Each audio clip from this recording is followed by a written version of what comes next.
At 5 o'clock in the morning, I woke up right on schedule, just like always. Outside the window, it was still pitch black, with only the dim yellow glow of a distant street lamp cutting through the darkness. Today was my 60th birthday.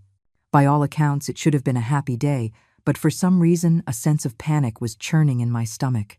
I got out of bed as quietly as I could, terrified of waking my son and daughter-in-law in the next room. I felt my way through the dark and put on the old fleece robe that was washed so thin it was nearly white. It was the last thing my husband, Arthur, had bought for me before he passed. My fingers brushed against a grease stain on the chest that would never come out, no matter how many times I washed it, and a familiar ache spread through my heart. In the kitchen, I moved with practiced ease, starting on breakfast. My son, Ryan, liked freshly made pancakes. My daughter-in-law, Megan, only drank freshly blended green smoothies.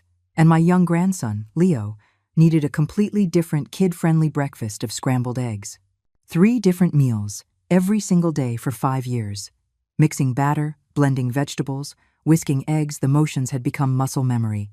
In my 60 years of life, 40 of them had been spent in a kitchen. From being a wife to a mother, and now to being Grandma Helen, the few square feet in front of the stove had become my entire world. The sizzling sound of pancake batter hitting the hot griddle seemed especially loud in the quiet morning. I instinctively glanced back at the doorway, afraid of waking the Queen upstairs. "You old hag, making all that noise so early in the morning. Are you trying to keep people from sleeping?" And just like that, what I feared came to pass.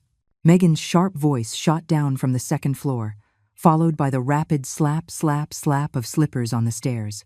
I gripped the spatula, the blue veins on the back of my hand standing out like winding little snakes. The kitchen door was thrown open with a violent shove, slamming against the wall with a loud bang. I turned to see my daughter-in-law, Megan, standing in the doorway with a stark white sheet mask on her face. Only her 2 heavily made-up eyes were visible, making her look like some kind of ghost coming to claim a soul. "Today is my—" I started, trying to remind her what day it was. "Who cares what day it is?" She cut me off impatiently, the mask crinkling with her exaggerated expression. "I have an important meeting at 9 o'clock. What if the smell of fried food gets on my suit?" I silently turned down the heat and lifted the finished pancakes from the griddle, placing them on a plate. A drop of hot oil splattered onto the back of my hand, leaving a red mark, but I didn't feel the sting. "Also, the plumber is coming to fix the pipes today. Make sure you're home to wait for him," Megan said, peeling off the mask to reveal her meticulously cared-for face. "For lunch, I want grilled salmon. And don't use too much salt. I gained 2 pounds last week." She turned to leave, then paused as if remembering something else. "Oh, and make a few extra dishes for dinner tonight. My parents are coming over." The slotted spoon in my hand fell into the pan, sending a spray of hot oil across the counter. "Today is my 60th birthday." "So?" She raised an eyebrow at me, as if I'd said something ridiculous.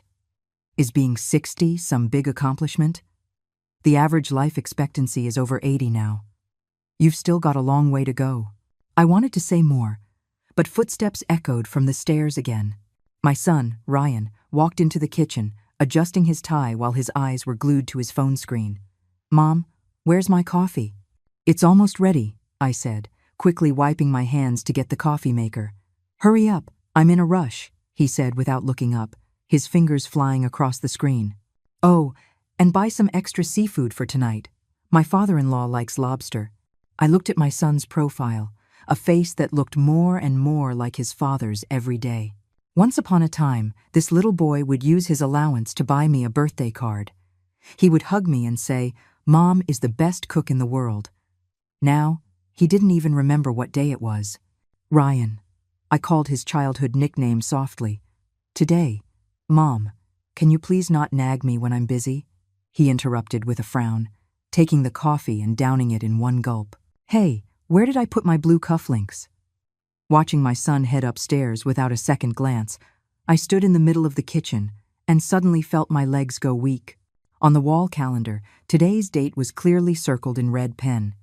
Underneath it, I had written Helen's 60th birthday, but they had all looked right past it. After breakfast, my son and daughter-in-law left for work, and the school bus picked up my grandson.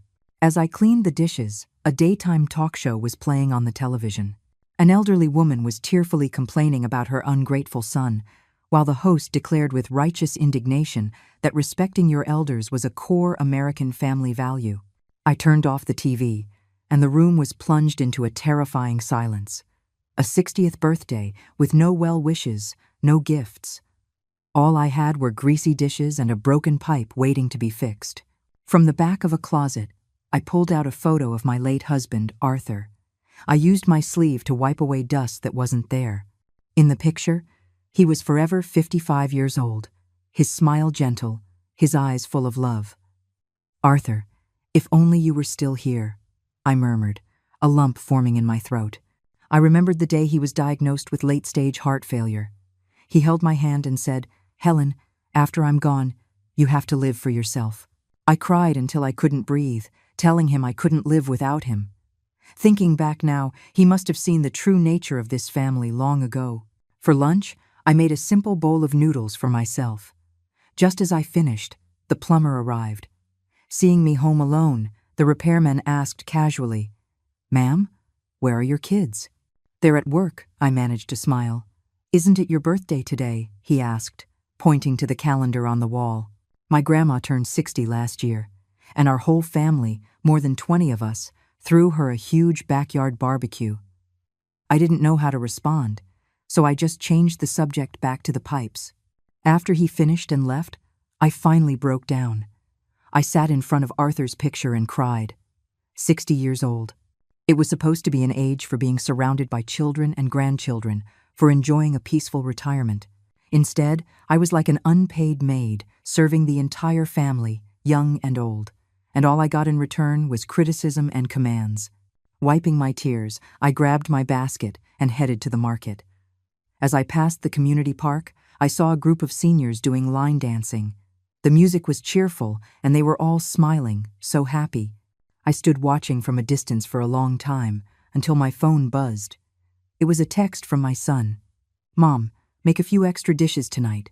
My in-laws will be here at 7 o'clock. Megan wants shrimp scampi, no spicy peppers." I didn't reply. I just shoved the phone back in my pocket and continued toward the market.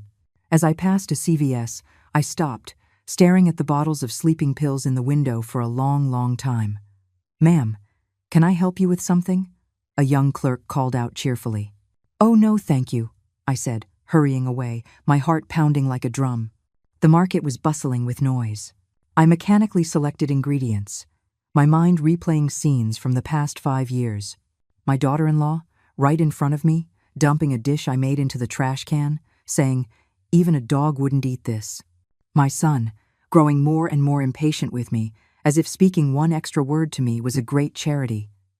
My grandson, starting to imitate his mother, calling me old thing. "Helen? Helen?" A familiar voice pulled me back to reality. I turned and saw my old colleague from the textile mill, Ruth. She was 5 years older than me but looked younger than her age.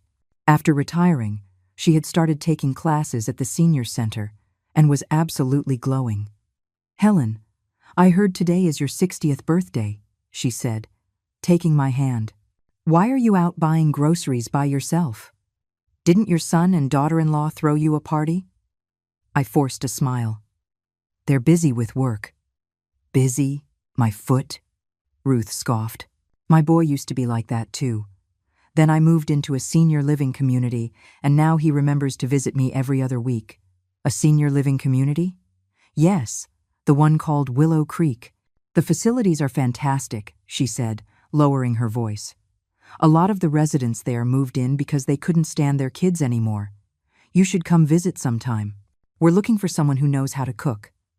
I gave a non-committal answer, but her words sent waves through my mind. Live for yourself. Leave this house. The thoughts grew like weeds, spreading wildly through my heart. When I got home, I started preparing dinner. Washing vegetables, chopping meat, simmering soup, every action was more forceful than usual, as if I were trying to chop all my grievances into the vegetables, to boil all my anger into the soup. At 6:30, my son's family returned, and my in-laws arrived right on time. I was still busy in the kitchen when I heard peals of laughter from the living room. "Mom, is dinner ready?" "I'm starving," my son called out. "Almost," I answered stiffly, plating the last dish. Looking at the feast that had taken me all afternoon to prepare, I suddenly made a decision. From the back of a drawer, I took out an old digital voice recorder. It was something Arthur had used to record his last wishes. I had kept it all these years. I pressed the record button and slipped it into my pocket. "Mom, what's taking so long?" Ryan's voice called again, this time with clear impatience. "Coming," I said, taking a deep breath. I picked up the first platter and walked toward the dining room. The 60th birthday banquet was just getting started. In the dining room, 6 people were already seated around the table. My spot, if you could call it that, was at the farthest end, near the kitchen door, convenient for me to get up at any moment to refill rice bowls or serve more food. "Helen, this spread looks wonderful," my father-in-law remarked politely, though his eyes never left his phone. I placed the grilled salmon in the center of the table, the head of the fish pointing toward him. It was an old tradition, a sign of respect for the eldest at the table. Even though it was my birthday, who in this house remembered? "Mom, where's my red wine?" my son asked with a frown. "Didn't I ask you to chill a bottle? I forgot." "I'll go get it now," I said, turning back to the kitchen. I heard my daughter-in-law snicker behind me. She's getting so forgetful. Can't even remember one simple thing. Megan's voice was just loud enough for everyone to hear. "Ryan, I told you we should have hired a maid instead of relying on this free labor." I gripped the refrigerator door handle, the cold metal seeping through my palm and spreading through my body. Free labor? Yes, for 5 years, that's all I was in their eyes. An unpaid maid, an unpaid chef, an unpaid nanny.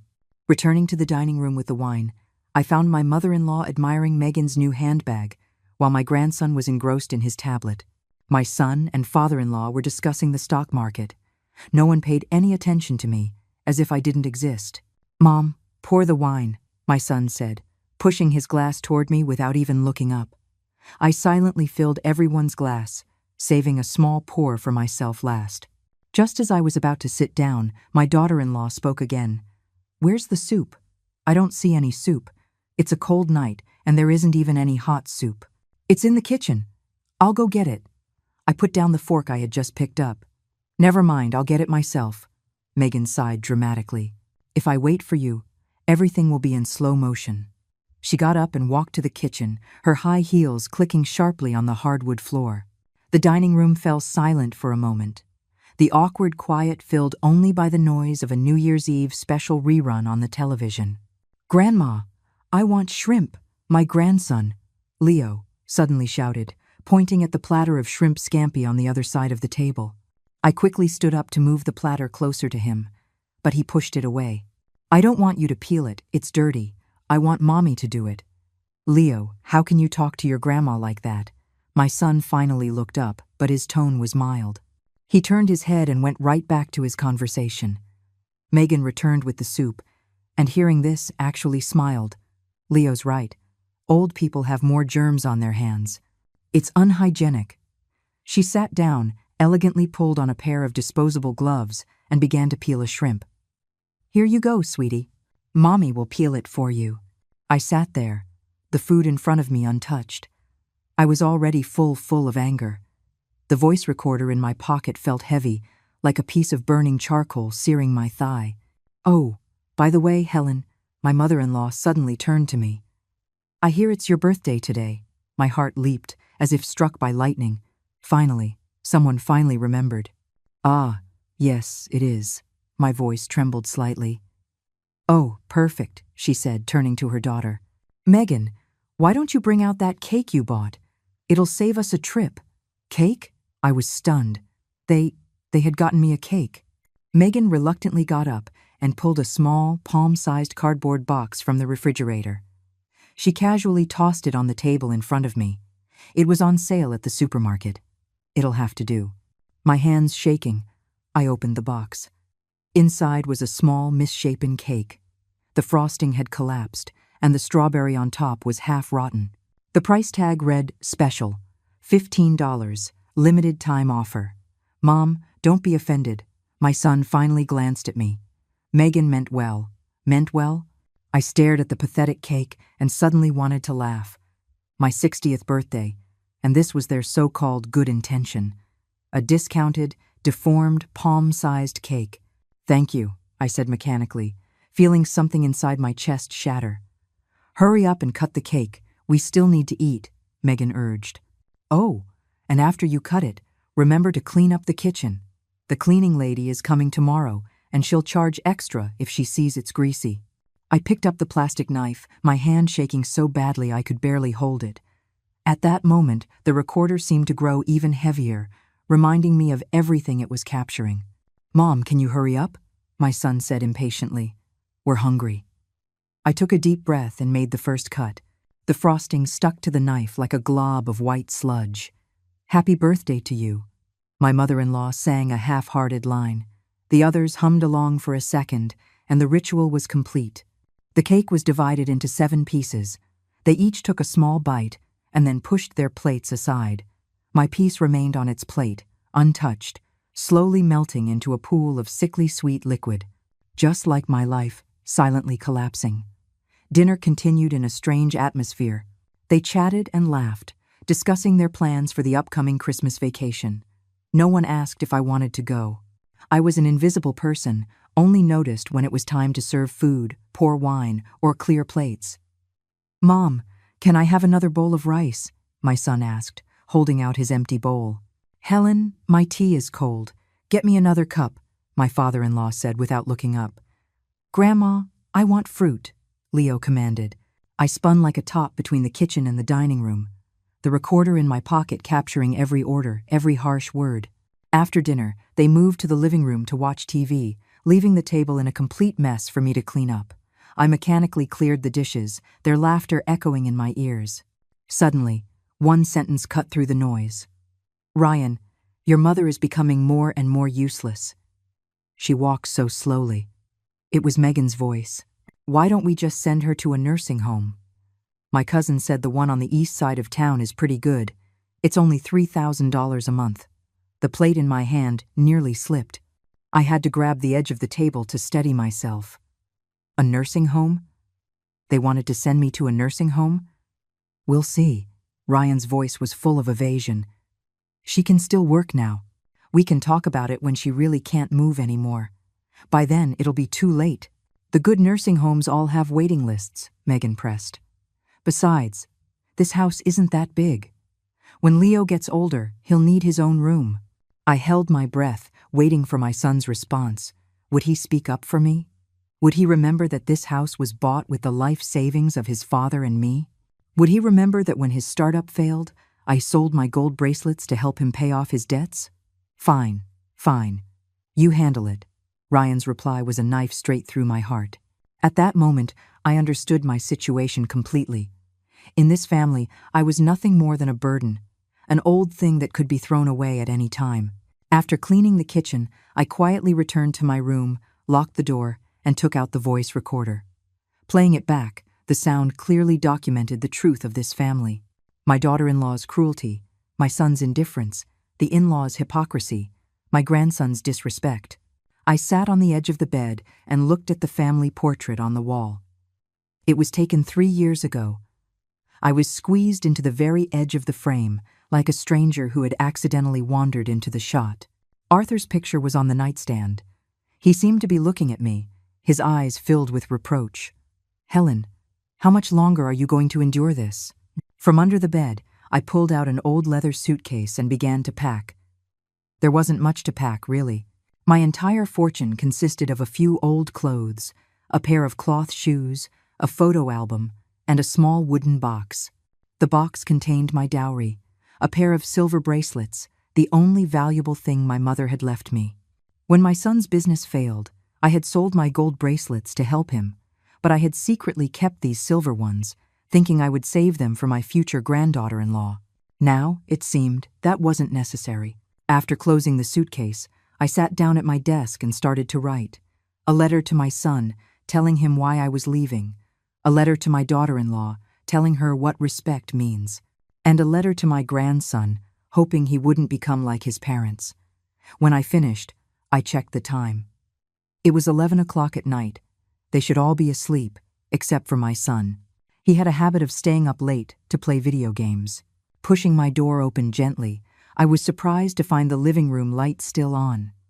My son was sitting alone on the sofa, with several documents spread out in front of him. When he saw me, he frowned. "Mom, why are you still up?" "Ryan, I need to talk to you," I said, gathering my courage and walking toward him. "Now?" He glanced at his watch. "I'm busy. I have an important contract to sign tomorrow." "Just 5 minutes," I insisted, sitting down across from him. "Today was my 60th birthday." He froze for a second, his expression a little awkward. "Oh, right. Happy birthday." "That cake. Megan, she—" "It doesn't matter." I cut him off. "Ryan, do you remember when you were 10 and had a fever of 104 degrees? It was me, your mother, who carried you on my back and ran 3 miles to the hospital." "Mom, why are you suddenly bringing this up?" He was clearly getting impatient. "Do you remember when you were in college and liked that girl? It was me who woke up early for 3 months straight to work 2 jobs, just to save enough money to buy her a gift? That's ancient history. Do you remember when your father was sick?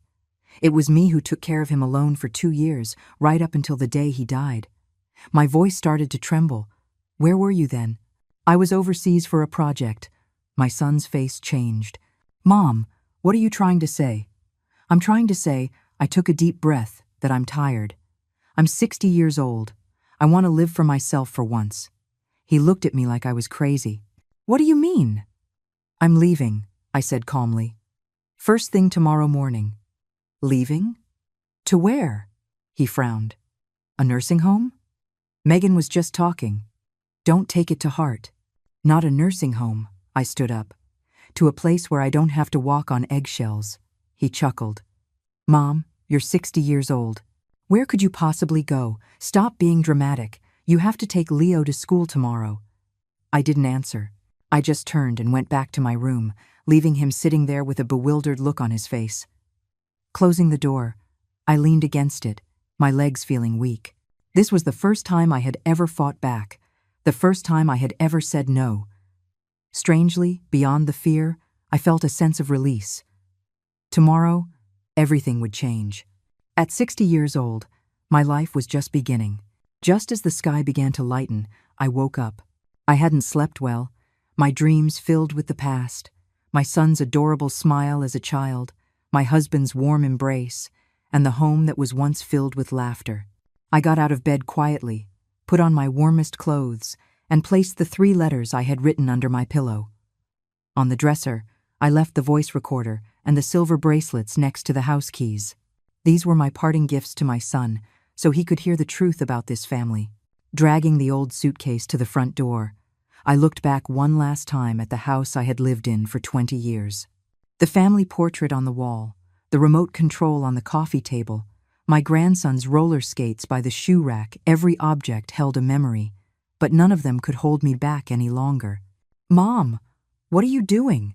My son's voice came from behind me, making me jump. He was standing at the top of the stairs in his pajamas, his glasses still on, staring intently at my suitcase. "I told you last night." "I'm leaving," I said calmly, my hand already on the doorknob. "You're serious?" He rushed down the stairs, taking them 2 at a time. "Where are you going?" "Why?" "To a place where I am respected." I looked him straight in the eye. "As for why, you'll understand after you listen to what's on that recorder." "What recorder?" "Mom, are you getting senile?" He reached out to grab me, but I dodged him. "Ryan, I rarely used his full name. From the day you were born, I gave you everything. After your father died, I transferred the house to your name, and I used all my retirement savings to support this household. For 5 years, day in and day out, I've served you 3.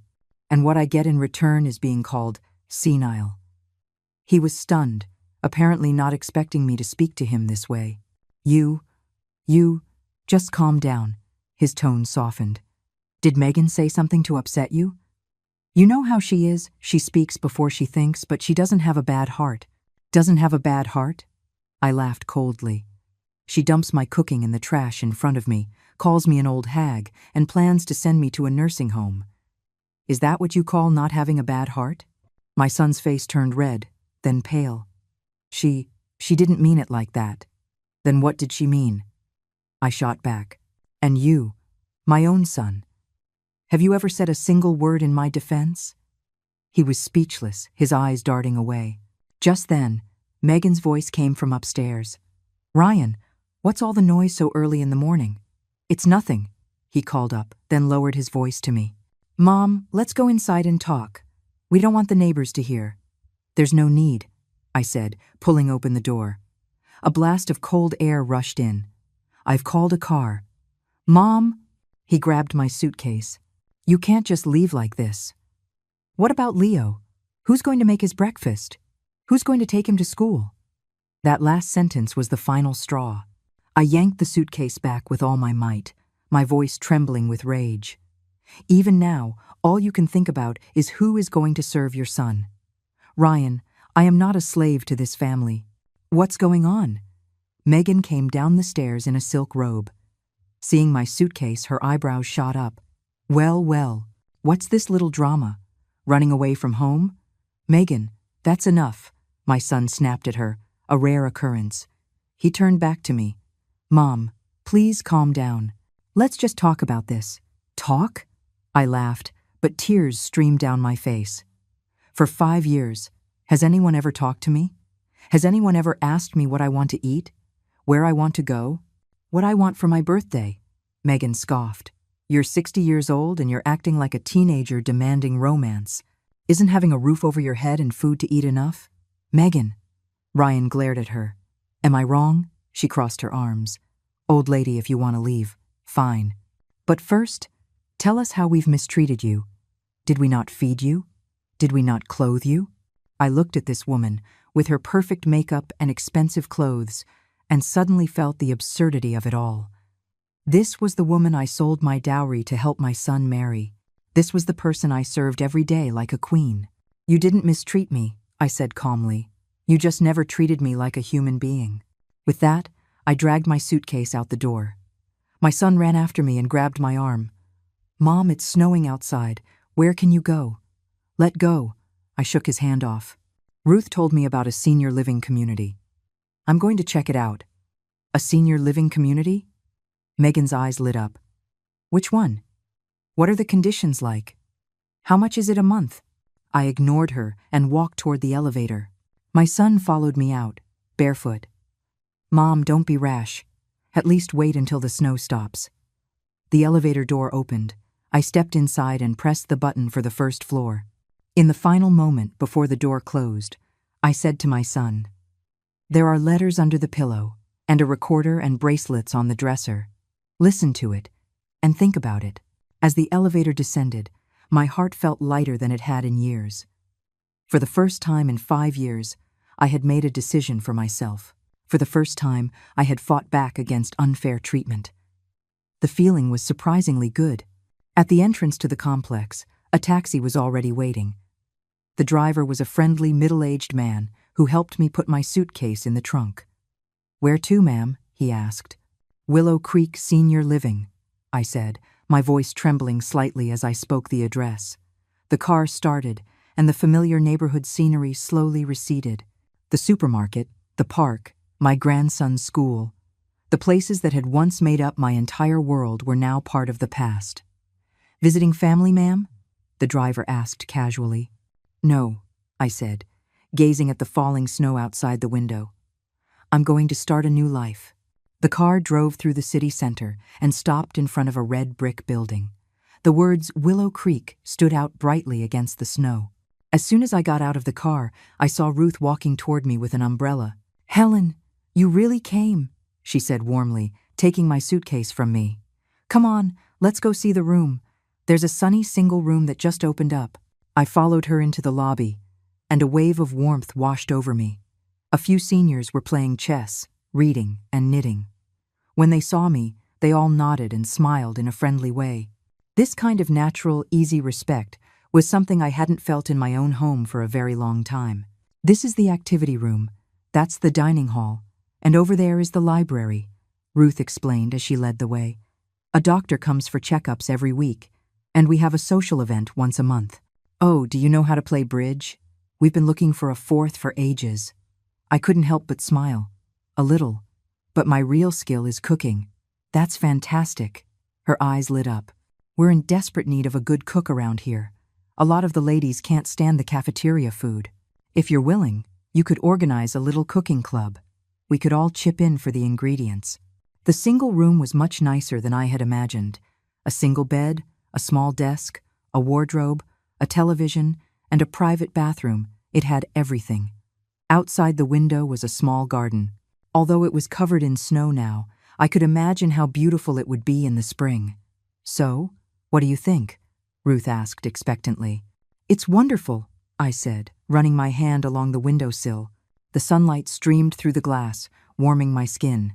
So you've decided to stay? I took a deep breath and nodded. At 60 years old, I finally had a space that was completely my own. A place where I didn't have to walk on eggshells. That's great. Ruth clapped her hands. Come on, I'll take you to get the paperwork done, and then you can meet the other ladies. The paperwork was simple. I signed a form and paid a 3-month deposit, which I was able to cover with the money from my silver bracelets. The community director was a very kind, middle-aged woman. When she heard that I used to work in the cafeteria at the textile mill, she immediately invited me to help improve the senior living community's dining services. Helen, we are so in need of an experienced chef like you, she said enthusiastically. If you're willing, you could give our cooks some suggestions, or even teach a class on home-style cooking every now and then. I readily agreed. It felt so good to be needed. At noon, Ruth took me to the dining hall. The food was served buffet style. It was simple, but clean and wholesome. A few elderly ladies warmly invited me to sit with them, and they chattered away, asking me where I was from and what I used to do for work. I used to work at the textile mill, I said shyly. Later, I helped out in the cafeteria, and then I retired to take care of my grandson. How old is your grandson?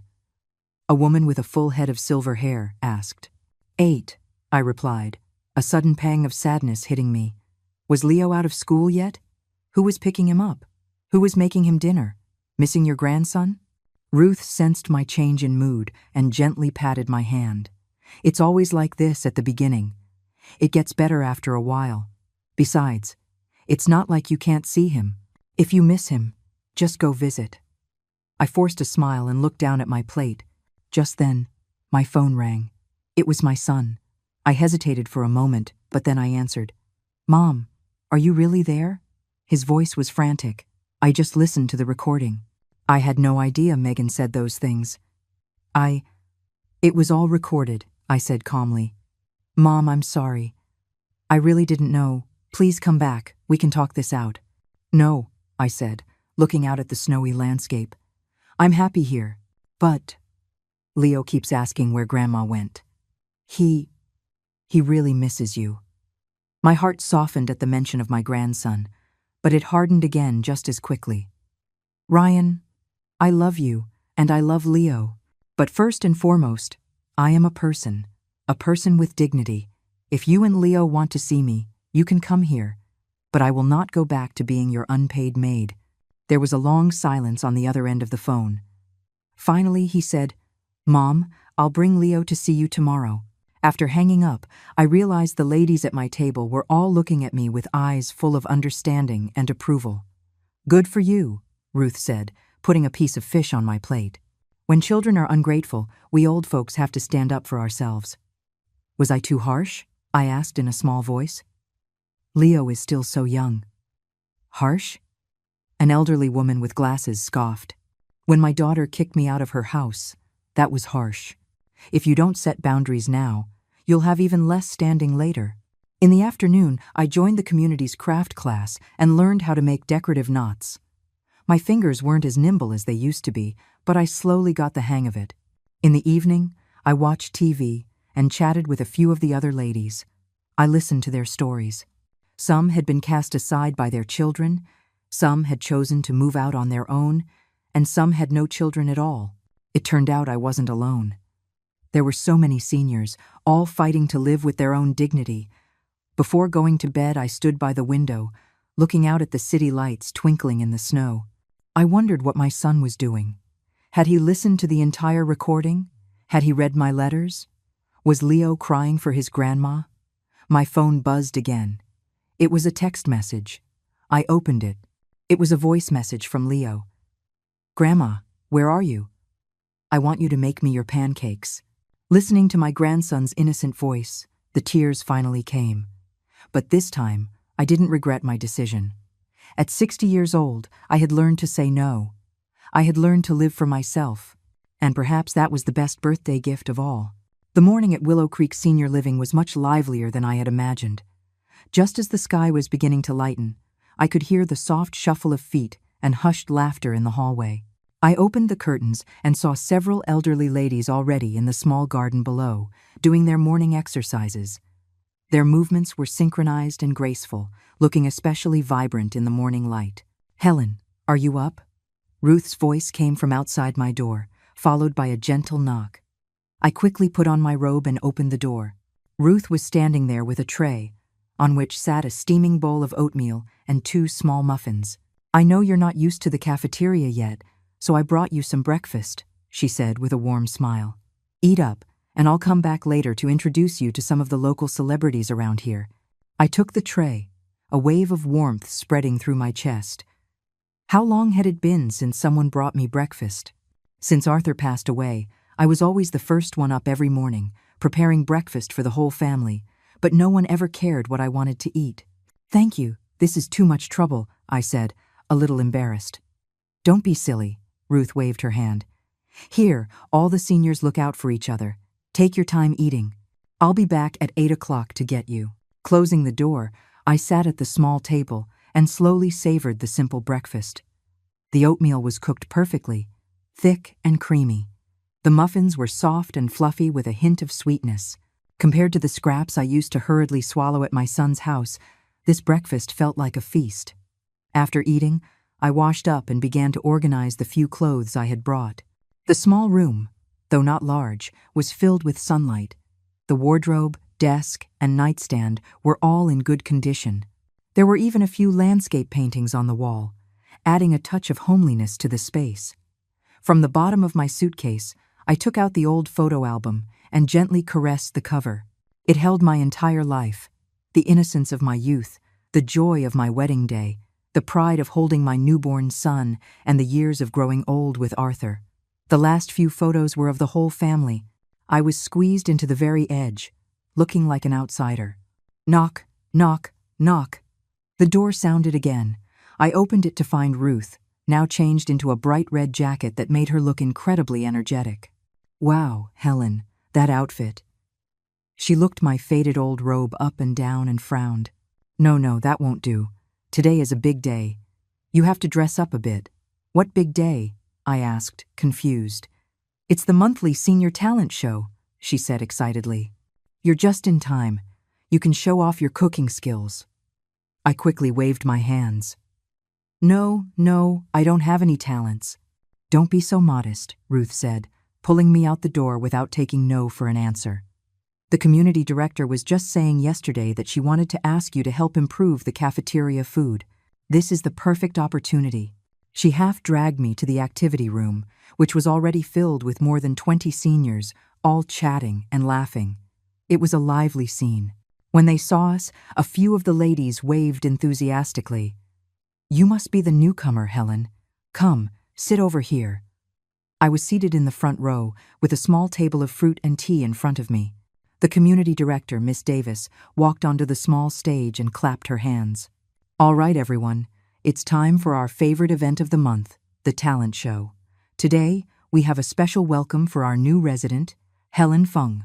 Everyone turned to look at me, applauding and smiling. I nodded awkwardly, my face flushing. "Helen used to be a key member of the cafeteria staff at the textile mill," Miss Davis continued. "Her cooking skills are legendary. Today, we are honored to have her show us one of her signature dishes. What do you all say?" The applause grew even louder. I stood up, flustered, and stammered. I didn't prepare anything."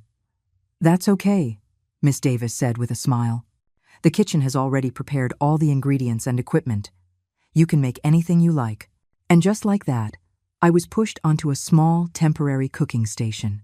Looking at the fresh ingredients and gleaming utensils on the counter, I suddenly felt a long-lost sensation, the feeling of being needed, of being respected.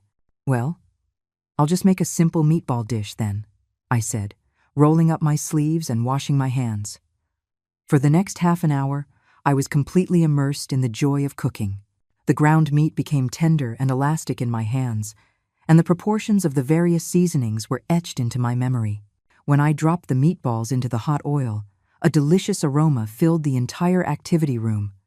"That smells amazing," the seniors exclaimed, some even crowding around to watch me work.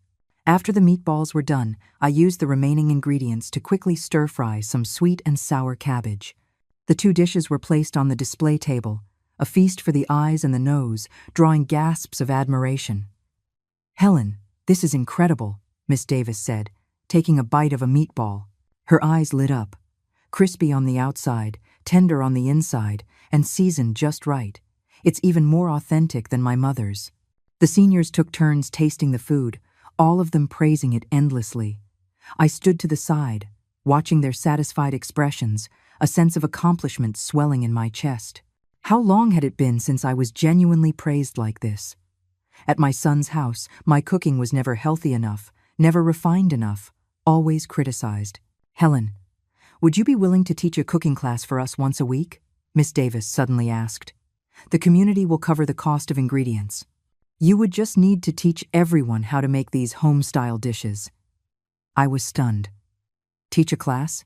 Me, a retired factory worker with only a high school education? I can't," I stammered, shaking my head.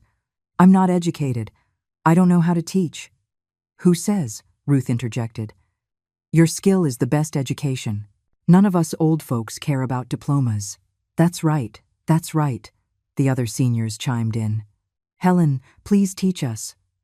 Looking at their expectant faces, I found myself nodding. The applause erupted again, even more enthusiastic than before. In that moment, I finally understood what it felt like to be needed. After the talent show, Miss Davis took me on a tour of the community's shared kitchen. It was spacious and bright, with modern equipment, even nicer than the kitchen at my son's house. "Helen, from now on, this is your domain," Miss Davis said with a smile. "How about a cooking class on Tuesday and Thursday mornings?" "Okay," I nodded, then suddenly remembered something. "What about buying the ingredients?" "Don't worry about that," Miss Davis interrupted. "We have regular suppliers. You just need to give us a list in advance. As for payment, no payment needed," I said quickly. "I'm happy to do something for everyone." "That won't do," Miss Davis said firmly. "According to community rules, instructors get a teaching fee. It's $200 per class. Please don't refuse. $200. I was secretly astonished. At my son's house, that was just a day's worth of grocery money. But for me, it was income earned through my own labor, money that was completely mine. At noon, I had a hearty lunch in the cafeteria and chatted animatedly with some of my new friends. I had just returned to my room for a nap when my phone suddenly rang. It was my son, Ryan. "Mom," his voice sounded exhausted. "Leo and I are at the front gate. The security guard won't let us in without your permission." My heart skipped a beat. They had really come. I looked at the time. It was only 1:30 in the afternoon. Shouldn't Leo be in school? "Wait there. I'll come down and get you," I said, hanging up. I quickly smoothed my hair and clothes. At the community entrance, my son was holding Leo's hand, standing in the cold wind. Ryan was dressed in a suit but looked haggard. Leo was in his school uniform, his eyes red as if he had been crying. "Grandma!" As soon as he saw me, Leo let go of his father's hand and ran into my arms. I knelt down to catch him. The familiar scent of children's shampoo filled my nose, and I felt a sting in my own. "Sweetie, why aren't you in school?" I faked a stomachache. Leo whispered into my shoulder. "So Dad came to get me." "Grandma, I miss you." I looked up at my son. He explained awkwardly. "He refused to go to school this morning. He just kept crying and asking for you." I didn't know what else to do. "Come in," I sighed, taking Leo's hand and leading them inside. As we passed the activity room, a few ladies playing bridge greeted us warmly. "Helen, is this your grandson?" He's so cute. Helen, this must be your son. He's very handsome. Ryan was clearly not used to being greeted so warmly by strangers and just nodded stiffly. Leo, on the other hand, quickly made friends with the ladies. One gave him a piece of candy, another patted his head. Soon, he was calling them Grandma, too. Mom, you seem to be very popular here, Ryan said, his tone complex, as he looked around my room. Yes, everyone is very kind, I replied simply, busy getting some fruit for Leo. Grandma, is this your new home? Leo asked curiously, touching everything in the room. It's so small, even smaller than my room. Yes, but it's big enough for just Grandma, I said, stroking his hair. Ryan sat in the only chair, looking like he had something to say but didn't know how to start. Finally, he spoke. Mom, I listened to the recording. I had no idea Megan said all those things. You had no idea? Or you chose to ignore it? I asked calmly, peeling an orange for Leo. He fell silent, looking down at his hands. Leo leaned against me, quietly eating his orange, his big eyes darting back and forth between us. Probably both, Ryan finally admitted after a long pause. I knew Megan could be harsh sometimes, but I just thought you wouldn't take it to heart. Because I'm your mother, I should just endure everything unconditionally. My voice trembled slightly. Ryan, mothers are people too. We have hearts, and they can hurt. I know I was wrong, Mom. He looked up, his eyes red. Megan and I had a huge fight last night. I played the recording for her. At first, she tried to deny it, but then what? I couldn't help but ask. Then she cried. She said her parents treated her grandmother the same way growing up, so she thought that was a normal relationship between a mother-in-law and daughter-in-law. This was unexpected. Megan crying? Admitting she was wrong? Grandma, Mommy cried yesterday too, Leo suddenly piped up. She said she shouldn't have thrown your cake in the trash. I was stunned. What cake? Ryan explained awkwardly. For your 60th birthday. Megan had actually ordered a big cake, but she got angry because the bakery delivered it late. In a fit of temper, she just threw it away and bought that small one from the supermarket. So that's what happened. Behind that small, discounted cake, there was another story. I didn't know whether to laugh or cry. Mom, please come home with me. My son suddenly grabbed my hand. I promise Megan will respect you from now on, and I'll be more attentive. You can't be all alone here. I'm not alone. I gently pulled my hand away. I have many new friends, and I have a job here. A job? He looked at me in disbelief. Yes, I teach a cooking class, twice a week. I couldn't help but feel a little proud. And I get paid for it. Ryan looked like he had been struck by lightning. You're teaching a class here, and they're paying you? What? You don't think your mom is capable? I asked, half jokingly. No, it's not that. He stammered. Then what about at home? Who will take Leo to and from school? Who will make dinner? Ryan, I interrupted him. I love you, and I love Leo. But I can't spend the rest of my life revolving around you. I have the right to live my own life. My words were like a bucket of cold water poured over his head. He stared at me, as if seeing his mother for the first time. Then, what about us? He asked in a small voice. You can come visit me any time, I said softly. And I can go visit Leo on the weekends. But we all need some space and time to think and to change. When it was time for them to leave, Leo clung to my leg, refusing to let go, crying his heart out. Grandma, come home with me. I don't want you to live here. I fought back tears and knelt down to his level. Sweetie, Grandma isn't leaving you. Grandma just needs her own little house. You can come visit me any time, and I'll come visit you often, okay? Really? He sniffled. Really? Grandma promises. I kissed his little cheek. Next week, I'll come over and make you your favorite pancakes. How about that? After finally seeing them off, I sat on the edge of my bed, completely exhausted. My phone vibrated. It was a text from my son. Mom, thank you for still being willing to give us a chance. We will change. I'll bring Leo to see you this weekend. Love you. The simple words love you made the tears flow freely. How many years had it been since my son had so directly expressed his feelings? Perhaps change was really possible. That evening, I joined the community movie night. It was a light-hearted family comedy, and the seniors were all laughing heartily. After the movie, we sat around drinking tea and chatting. The conversation naturally turned to our families. My son hasn't visited me in 3 years, an elderly woman named Mrs. Chen said calmly. But that's okay. I'm doing just fine here. My daughter visits often, another woman added. But every time she comes, she complains about how expensive the community fees are, hinting that I should transfer the house to her name soon. Listening to their stories, I suddenly realized that I wasn't the only parent who had been hurt by their children. In this seemingly harmonious society, how many seniors were crying silently in the corners of their own homes? What about you, Helen? Why did you come here? Someone asked me. I hesitated for a moment, then briefly shared my story. I told them about my daughter-in-law calling me an old hag, about my son's indifference, about the birthday cake that was thrown in the trash. Good for you. Ruth slammed her hand on the table. You have to show them you mean business. Young people these days are just so entitled. Didn't your son visit you today? Mrs. Chen asked perceptively. Did he apologize? Sort of, I said quietly. He said they would change. Don't get your hopes up, an old gentleman with glasses said coldly.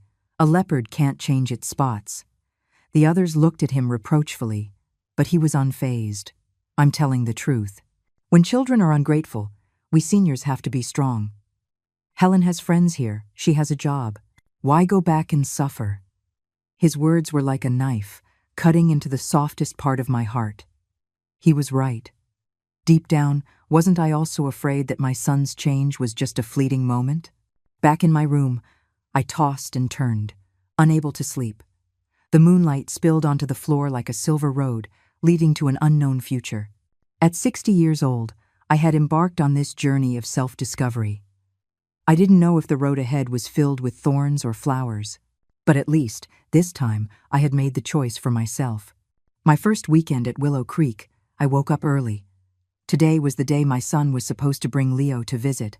Though I told myself I didn't care, I couldn't help but tidy up my room over and over again. I even borrowed an electric hot plate and a small pan from the cafeteria to make Leo his favorite pancakes. Well, Helen, what's all the hustle and bustle so early in the morning? Ruth said, poking her head in. Seeing me mixing batter, she teased. Your grandson is coming, so excited you couldn't sleep, huh? I smiled sheepishly. Leo just loves the pancakes I make. He says the ones from the store aren't soft enough. If you ask me, you're too soft-hearted. Ruth shook her head. Your son says a few nice words, and you're ready to surrender. It's not surrendering, I said, stirring the batter. I'm just giving him a chance, and giving Leo a complete family. You. She sighed and didn't say more. Need any help? No, I've got it all under control, I said, checking the time. They said they'd be here at 10 o'clock. Still have 2 hours. After Ruth left, I sat by the window, lost in thought. Since my son's visit 3 days ago, we had spoken briefly on the phone every day. He told me he had hired a nanny to take Leo to and from school, and that Megan had started trying to cook, though she had made a mess of the kitchen. It sounded like they were really trying to change. But Ruth's words made me uneasy. Was I too soft-hearted? Could years of hurt be erased by a few phone calls? At 9:45, my phone rang. It was my son. Mom. His voice was a little nervous. We're at the gate, but Megan came too. Is that okay? Megan. My hand trembled, and I nearly knocked over the bowl of batter. What was she doing here? To apologize or to confront me? Yes. I'll come down and get you, I said, hanging up. I took a few deep breaths to calm myself. At the community entrance, the family of 3 stood together. Ryan was in a sharp suit, Leo in cute overalls, and Megan, I almost didn't recognize her. She wore no makeup, had none of her usual arrogant posture. She was dressed in a simple t-shirt and jeans, and she was holding a fruit basket. Grandma. Leo was the first to run over and hug me. Mom. Ryan walked over with a smile and gave me a light hug. Megan stood where she was, her eyes darting around, unable to meet my gaze. Finally, Ryan gave her a little nudge, and she slowly walked over. Helen, she said haltingly, handing me the fruit basket. This is for you. I was stunned. In 5 years, this was the first time she had called me by my name instead of old lady or old thing. I took the basket and nodded. Thank you, let's go up. The elevator ride was so awkward you could feel it. Leo chattered on about school, and Ryan would occasionally chime in, while Megan stood in the corner like a shadow, silent. Once in my room, Leo was immediately drawn to the small succulent plant on the windowsill. Grandma, what's this? It's so cute. That's a succulent. Grandma Ruth gave it to me, I said, stroking his hair. Are you hungry? I'll make you some pancakes. Yay, Leo cheered. I took out the ingredients and started cooking on the small hot plate. Ryan sat nearby, looking around my small room with curiosity. Mom, are you comfortable living here? It's very nice, I said, flipping a pancake. Everyone is very friendly, and there are lots of activities. I heard you're even teaching a cooking class, he said with a smile. I never would have guessed. Your mom has a lot of hidden talents, I said half-jokingly. It's just that no one ever noticed before. The smell of pancakes soon filled the small room. Leo leaned over the table, his eyes glued to the pan. Grandma, it smells so good, much better than when Mommy cooks. Leo, Megan said softly, a flicker of hurt crossing her face. I pretended not to hear and placed the first pancake on a plate for Leo. Be careful, it's hot. What happened next stunned me. Megan suddenly stood up and bowed deeply to me. Helen, I'm sorry. The gesture shocked not only me but also Ryan and Leo. When Megan straightened up, her eyes were red. I listened to the recording. I didn't know I had said such horrible things. She choked up, unable to continue. Ryan quickly went to her and put an arm around her shoulder, explaining to me, Mom, Megan has been feeling terrible these past few days. She had some issues with her family growing up. Her mother was very harsh to her grandmother, so she thought that was normal. I looked at my daughter-in-law, who suddenly seemed like a stranger, and felt a mix of emotions. Her apology seemed sincere, but I couldn't forget the years of being pierced by her words. Let's eat breakfast first, was all I could say, turning back to the pancakes. Breakfast was eaten in a strange silence. Leo devoured 3 pancakes, and Ryan also praised them, but Megan only ate a small piece before saying she was full. Helen, she said suddenly, Can I talk to you alone? Ryan took the hint and stood up. I'll take Leo down to the garden for a bit. Mom, you two take your time. After they left, the room was silent except for the sound of my own rapid breathing. Helen, she finally broke the silence, her voice barely a whisper. I know saying sorry doesn't change anything, but I am truly, truly sorry. Why? I looked her straight in the eye. Because the recording was discovered? Because Ryan fought with you? Or because your parents scolded you? She looked up sharply, a flash of shock in her eyes, which then dimmed. All of those things, I guess. But mainly, it was because I heard what you said to Ryan. What did I say? You said that mothers are people too, that mothers have hearts and they can hurt. Her tears started to fall. It made me think of my own mother, and whether she broke down crying. I awkwardly handed her a tissue, the hard wall around my heart beginning to crack. I grew up watching my grandmother serve the whole family like a servant, she sobbed. My mother ordered her around, my father ignored it. I thought that was just how it was supposed to be between mothers-in-law and daughters-in-law. So when you got married, you started treating me the way your mother treated your grandmother, I said softly. She nodded in shame. I thought that was how I was supposed to establish my place as the lady of the house. I was wrong. Looking at her trembling shoulders, I suddenly understood. This sharp, cruel daughter-in-law was also a child hurt by her own family. Her cruelty wasn't innate. It had been passed down. Megan, I sighed. Do you know what hurt me the most over these past 5 years? It wasn't how you treated me. It was that you taught Leo to treat me that way too. She flinched, and the tears fell faster. I know. Leo isn't close to me anymore. He thinks I'm the one who drove you away. This is my punishment. It's not a punishment, I said, handing her a glass of water. It's just a child's natural reaction. He loves me. So when he saw you hurting me, he naturally pulled away from you. What should I do? She looked up, her eyes filled with desperation. I don't want Leo to hate me, and I don't want you to hate me. In that moment, I saw the fragile little girl beneath her hard shell. Perhaps we had both been wearing masks for too long, forgetting who we really were. I don't hate you, I said softly.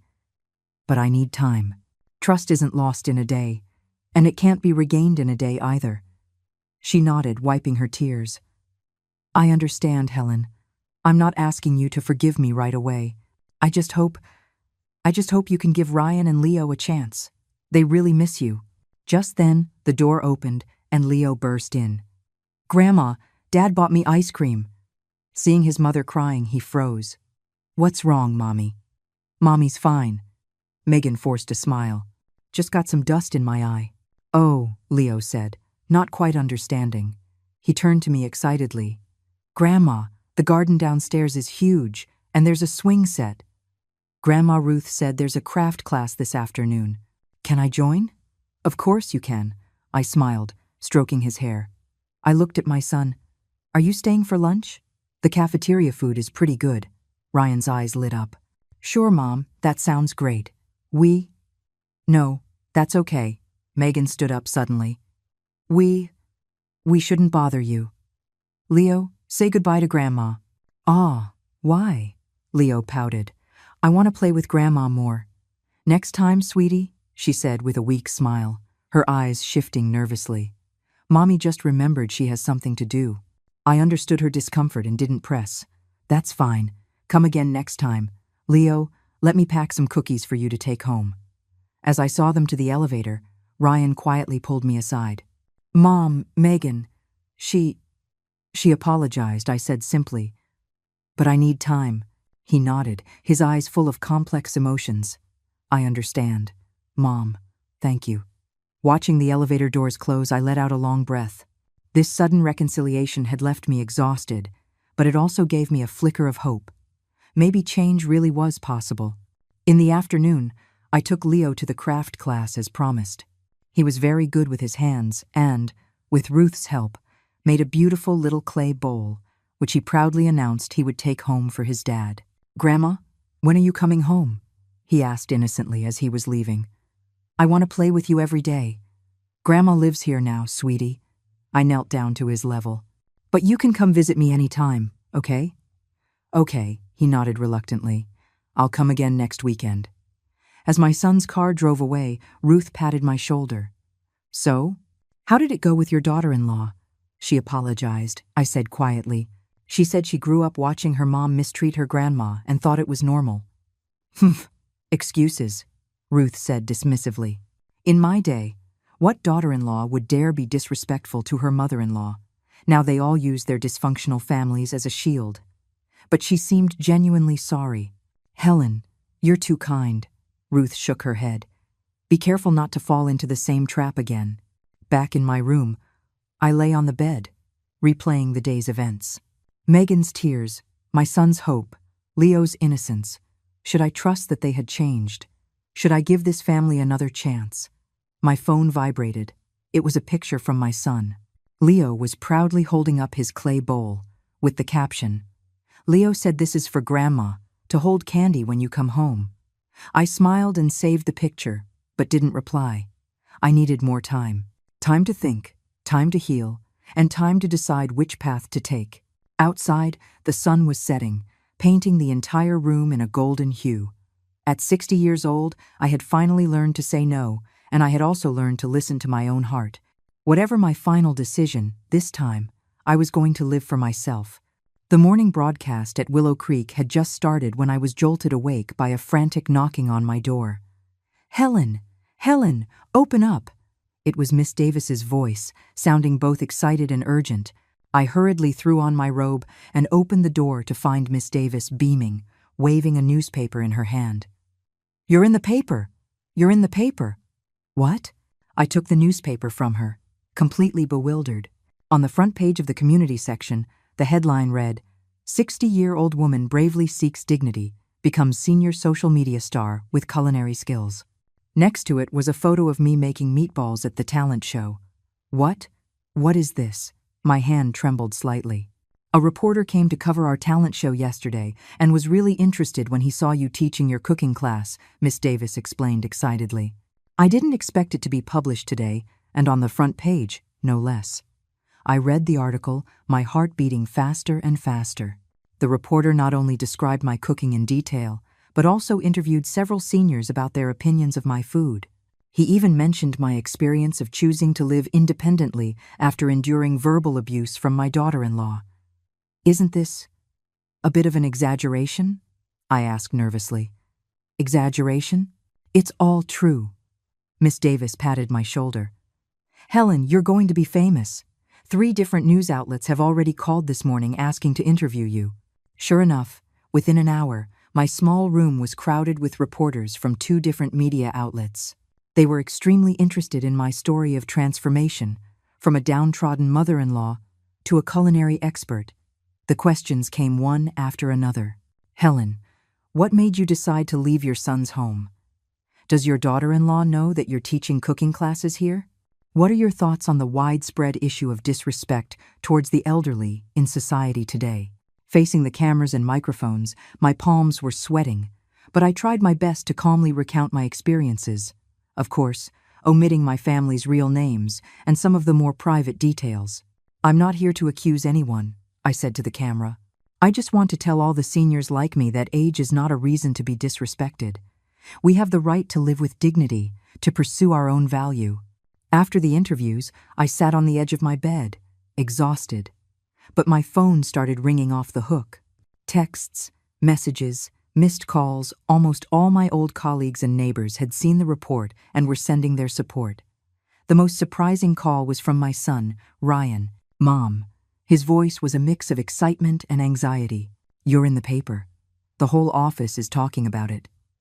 You saw it? What about Megan? I asked nervously.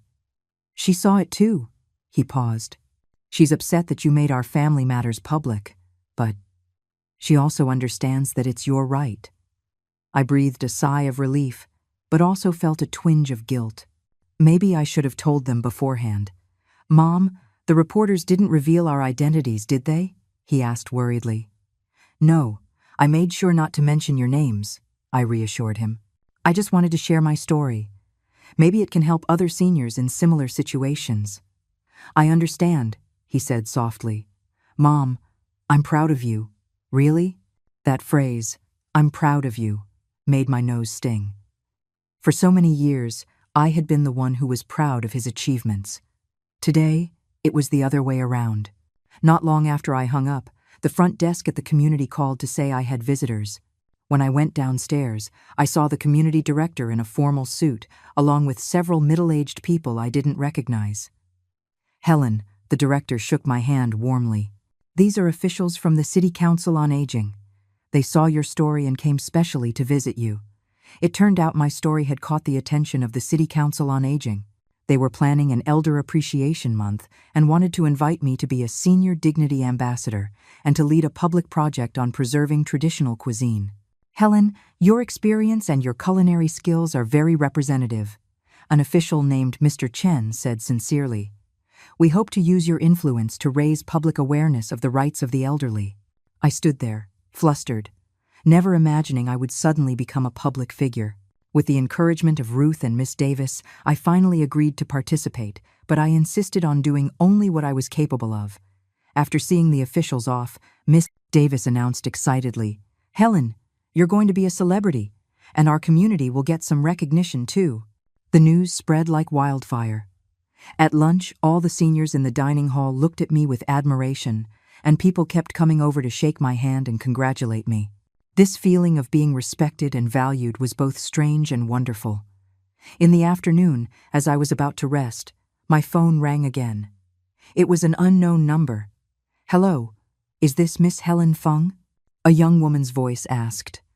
I'm a reporter from Family Magazine, and I'd like to schedule an interview with you. For the next few days, my life was turned upside down. Interviews, photo shoots, and meeting invitations came one after another. The local television station even sent a film crew to the community to film me teaching my cooking class and my daily life. "Helen, is this angle okay?" The young cameraman kept adjusting his equipment. "Do I sound natural when I talk like this?" Facing the camera, my palms were sweating. "You're doing great," the female host encouraged me. "Just be yourself, like you're teaching a normal class." Gradually, I got used to the attention.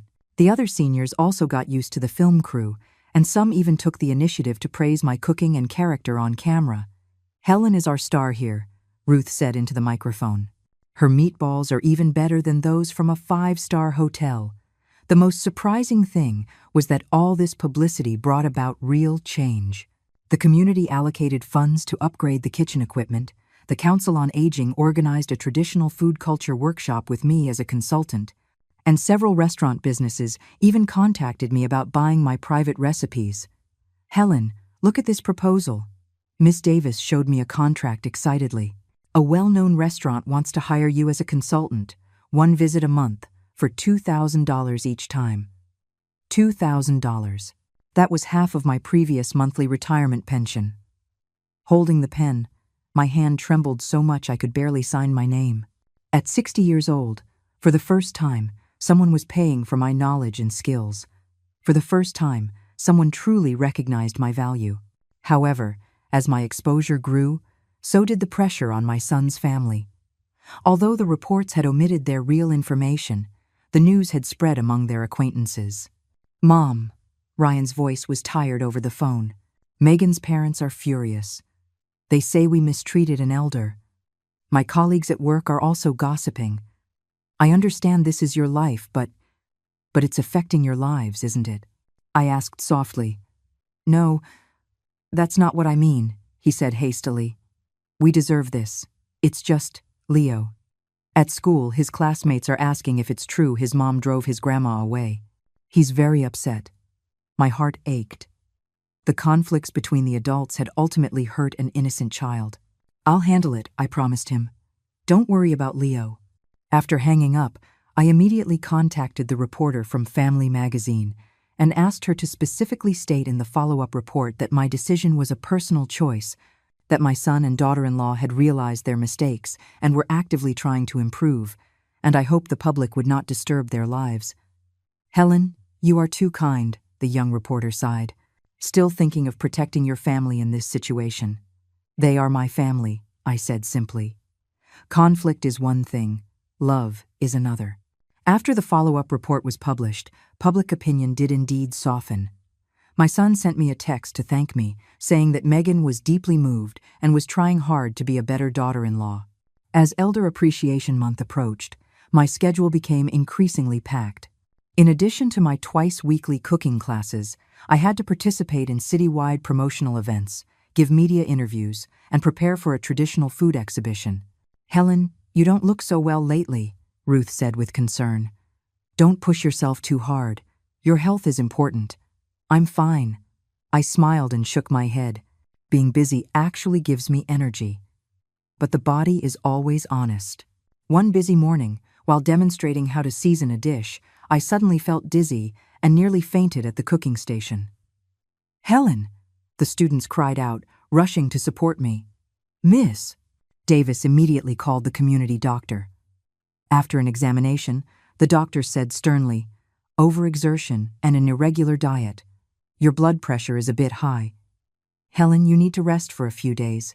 When the news got out, the Council on Aging sent a young woman named Sarah to be my temporary assistant, to help me handle various tasks and ensure I didn't overwork myself. "Helen, today you're just in charge of giving directions," Sarah said energetically. "Leave the heavy lifting to us young people." With her help, my life became much easier, and I was able to better enjoy this unexpected new career. Gradually, I found that I was no longer just Ryan's mother or Leo's grandmother. I had become the respected Chef Helen, Consultant Fung, and even Master Helen. The opening ceremony for Elder Appreciation Month was held in the city's cultural plaza. As the Senior Dignity Ambassador, I was invited to give a speech. Hundreds of seniors and citizens sat in the audience, along with cameras from multiple media outlets. Friends, I stood at the microphone, my voice trembling slightly with nervousness. A few months ago, I was just an unknown housewife, my days revolving around the stove and my grandson, enduring the cold words of my daughter-in-law. As I spoke, I gradually relaxed, telling my story how on my humiliating 60th birthday, I decided to fight back. How I found a new purpose in life at the senior living community, and how I rebuilt my relationship with my son's family. Age is not a limitation, but a new starting point, I said into the microphone. Every senior has unique value and talent, and deserves to be respected and loved. Today, I stand here to tell all the seniors like me, it is never too late to live bravely for yourself. The applause was thunderous and went on for a long time. After my speech, a city official personally presented me with a model senior certificate and medal. The media swarmed me for interviews, the flashbulbs so bright I could barely open my eyes. On the outskirts of the crowd, I suddenly saw a familiar figure. It was my son, Ryan. He stood there in a sharp suit, holding Leo's hand. When he saw that I had noticed them, Leo waved excitedly. "Grandma, Grandma." I apologized to the staff and quickly walked toward them. Ryan's eyes were shining with pride. "Mom, you were amazing. What are you two doing here?" I asked, surprised, bending down to hug Leo as he ran to me. "The city sent an invitation," my son explained with a smile. "I took the day off to bring Leo to see you shine." "Grandma is so cool," Leo said, looking up at me with admiration. "Everyone was clapping for you." In that moment, all the hardship, all the grievances, felt worthwhile. I held my grandson's hand with one hand and linked arms with my son with the other, feeling a long-lost family warmth. "Where's Megan?" I asked softly. She was too embarrassed to come," Ryan said awkwardly. "But she wanted me to tell you that she's proud of you." "Really?" I nodded, not asking further. Change takes time. I knew that better than anyone. After the event, my son insisted on treating me to a nice dinner. In the restaurant, Leo excitedly looked at my certificate and medal, while Ryan seriously looked at my recent photos and reports. "Mom," he said suddenly, "I never knew you were so outstanding." "That's because you never really looked at me," I said half-jokingly. "In your eyes, I was probably just a piece of furniture that could walk and cook." His face turned red. "I'm sorry, Mom. It's okay." I patted his hand. "Let the past be the past. The important thing is that we're all trying to be better now, aren't we?" He nodded, his eyes glistening with tears. Leo, not understanding what was going on, looked back and forth between us, then announced loudly, "When I grow up, I want to be on TV like Grandma." We all laughed. In that moment, I saw a glimmer of hope for the future. A family relationship built on mutual respect and understanding was being rebuilt. Back at the community, I carefully placed the certificate and medal on my nightstand, next to the family portrait. At 60 years old, my life had just begun. And this time, I would live for myself, and I would also speak up for all the seniors like me. Autumn at Willow Creek was especially beautiful. The ginkgo trees in the courtyard were dressed in gold. When the breeze blew, the leaves fell like rain, carpeting the ground in a golden blanket. I stood by the window, admiring the picturesque scenery, holding a freshly brewed cup of chrysanthemum tea. Through the steam, my thoughts drifted. Since the Elder Appreciation Month event, my life had changed dramatically. Besides continuing to teach cooking classes at the community, I was also invited to participate in several citywide senior charity projects, and I even began to compile a cookbook of traditional family recipes. Sarah, my temporary assistant, had been so outstanding that the Council on Aging had officially appointed her as my full-time assistant. "Helen, what do you think of this layout design?" Sarah turned her laptop toward me. On the screen was a draft of the cookbook. The publisher said, if all goes well, it could be printed next month. I leaned in for a closer look. "Make the font a little bigger. We seniors don't have the best eyesight." "Got it," she said, her fingers flying across the keyboard. "Oh, and that cooking show on the local TV station sent another invitation. Have you considered it?" I shook my head. "Let's pass. I get too nervous on camera. They should find some younger people." "But you're a ratings guarantee," Sarah insisted. The last episode you were on broke records. Just then, my phone rang. It was my son, Ryan. Mom. His voice sounded a bit weary. Are you free today? I'd like to talk to you, alone. Of course, I said, checking my watch. What time can you get here? I'm already at the gate. I looked out the window in surprise and saw my son's car parked by the curb. He was leaning against the car door, looking up at my window. Come on up, I said into the phone. I'll make you some tea. After hanging up, I quickly tidied up the room. Since the event, my son had been bringing Leo to visit me every week, but this was the first time he had come alone. My intuition told me he had something important to say. A knock sounded at the door. I opened it to find my son standing there in a suit, holding a fancy cake box. Mom, he said, a little awkwardly. I hope I'm not interrupting your work. Not at all, come in, I said, taking the cake box. It was heavy. What's this? To make up for your birthday cake, he said softly. The one from last year. My fingers trembled slightly. The palm-sized, discounted cake from a year ago stood in stark contrast to the exquisite gift box in my hands. Thank you, I said softly, placing the cake on the table. Have a seat. The tea will be ready in a minute.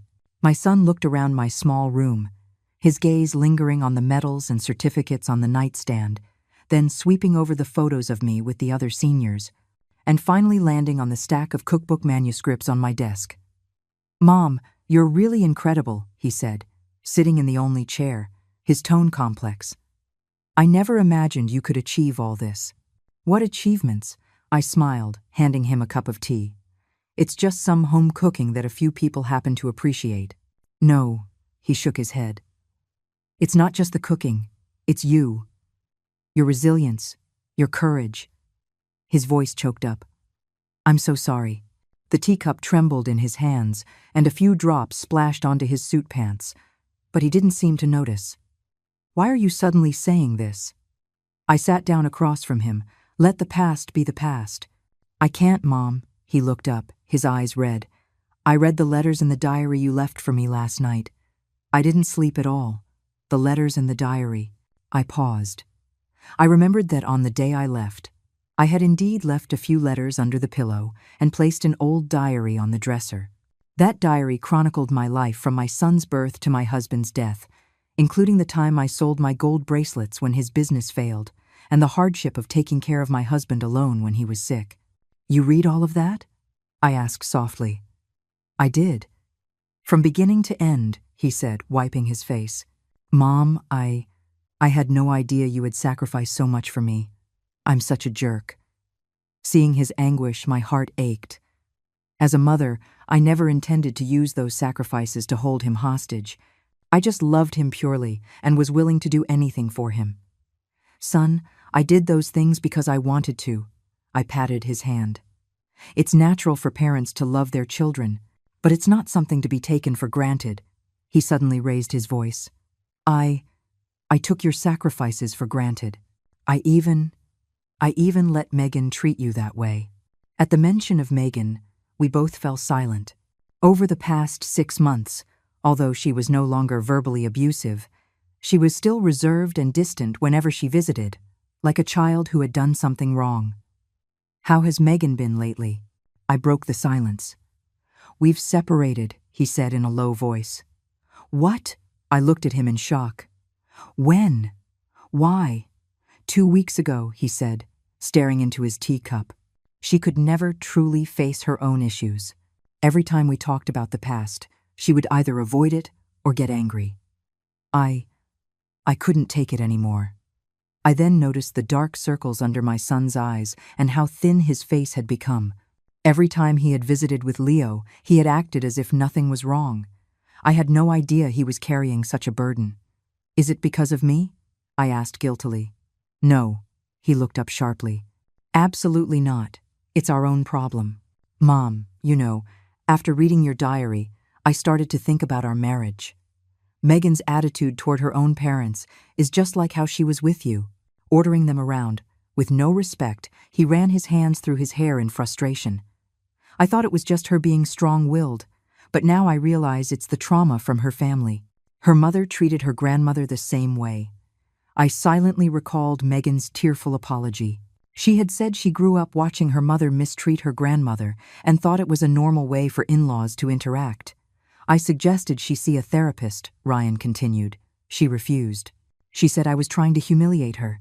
We had a huge fight, and she moved back to her parents' house. What about Leo? I asked urgently. He's with me, he managed a weak smile. The little guy is so grown up now. He packs his own school bag and even helps me make simple breakfast. He said, Grandma taught me how to beat eggs. My eyes welled up. The little boy who had once mimicked his mother and called me an old thing now remembered the life skills I had taught him.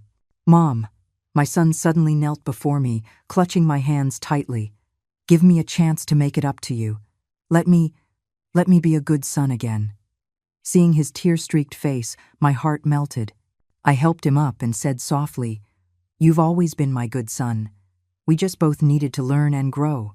Then will you move back in? He asked hopefully. It's just me and Leo at home now. The house feels so empty. I shook my head. I'm happy here. But you can visit me anytime, and I can go spend time with Leo on the weekends. His face fell with disappointment, but he quickly composed himself. I understand. You have your career here, your friends. It was selfish of me to ask. It's not selfish. I corrected him with a smile. It's love. I'm happy that you want me to live with you, but we both need our own space, right? He nodded, wiping his tears. Then at least let me do something for you. Do you need funding for your book? I know some people in publishing. Seeing how eager he was to make amends, an idea came to me. Actually, there is something you can help with. What is it? Just say the word. My cookbook is missing a few traditional banquet dishes, I explained. Your grandfather? My father-in-law was a head chef at a state-run restaurant back in the day. He had a few signature dishes I never learned. Your father should remember how to make them. My father, he paused. You want me to ask him? Yes, ask your father, I said calmly. He's living at the Green Mountain nursing home, isn't he? My son's expression was complicated. Before my husband passed away, a misunderstanding had caused a rift between father and son, and they had barely spoken since. Over the years, Ryan rarely visited his father, even on holidays, just making a perfunctory phone call. Mom, He hesitated. No rush, I patted his hand. Think about it. The old man is over 80. You have fewer and fewer chances to see him. He nodded gravely, then changed the subject. Oh, you should try this cake. It's from Megan's favorite bakery. I opened the exquisite cake box. Inside was a beautiful cream cake with happy birthday, Mom written in fruit jam, decorated with 6 small strawberries. But it's not my birthday, I said, confused. It's for last year, he said softly. To make up for that one. I'm sorry. I cut a small piece of cake and took a bite. The cream was rich and smooth, the strawberries fresh and juicy.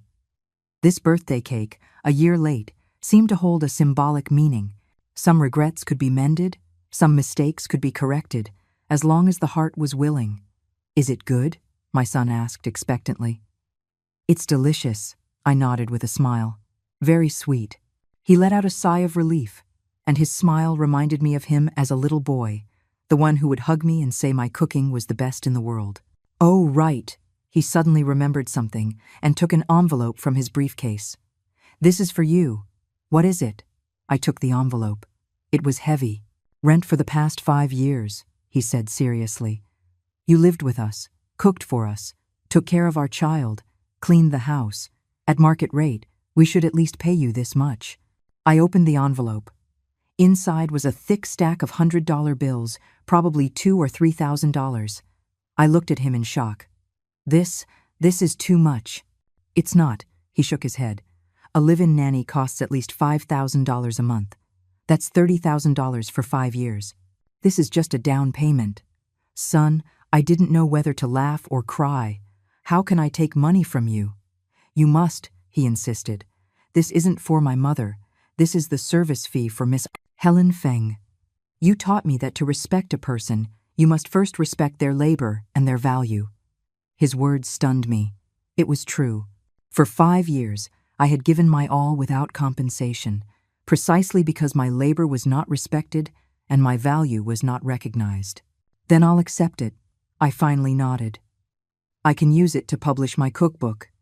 If it's not enough, just let me know, he said, relieved. He then added, "Oh, and next week is Leo's school's parent-child event. They need a parent to participate. Do you have time?" Of course, my eyes lit up. "What's the event?" "A dumpling-making contest," he said with a smile. "Leo insists on having his grandma there. He says grandma makes the best dumplings. That child—" I shook my head with a smile. My heart filled with sweetness. My son stayed until evening. As he was leaving, he hugged me tightly and whispered in my ear, "Mom, I love you. Really." Those 3 simple words made me cry. How many years had it been since I heard my son express his feelings so directly? After closing the door, I leaned against it, letting the tears flow. Our conversation today had opened a new door in our relationship. From now on, we were not just mother and son by default, but 2 people who truly respected and understood each other. Outside, the sun was setting, and the ginkgo leaves glowed in the fading light. Life at 60, it turned out, could be so brilliant. The Green Mountain Nursing Home was nestled on a small hill in the suburbs, surrounded by lush trees, a tranquil environment. I stood at the main gate, took a deep breath, and adjusted the insulated container in my hand. Inside were freshly made meatballs and braised fish, my late husband's 2 favorite dishes. "Helen, you're here." The young nurse at the front desk greeted me warmly. "Mr. Fung is sunbathing in the garden. I'll take you to him." Following the nurse down the long corridor, my heart beat faster and faster. It had been 5 years. Since my husband, George, moved into the nursing home, we had seen each other only a handful of times. It wasn't that I didn't want to come, but every visit ended in an argument. He would blame me for spoiling our son, and I would resent him for being too strict. After our last fight, he refused to see me, even when he was hospitalized for surgery. In the garden, several seniors were playing chess and chatting. The nurse pointed to a bench in the distance. "The one in the gray sweater, that's Mr. Feng." I looked in the direction she was pointing and almost didn't recognize him. The stooped, white-haired man. Could that really be the tall, strong husband I remembered? "George?" I called out softly, walking up to him. He slowly looked up, a flicker of surprise in his cloudy eyes, which then returned to a calm expression. "What are you doing here?" "I brought you something to eat," I said, holding up the container. "Meatballs and braised fish, your old favorites."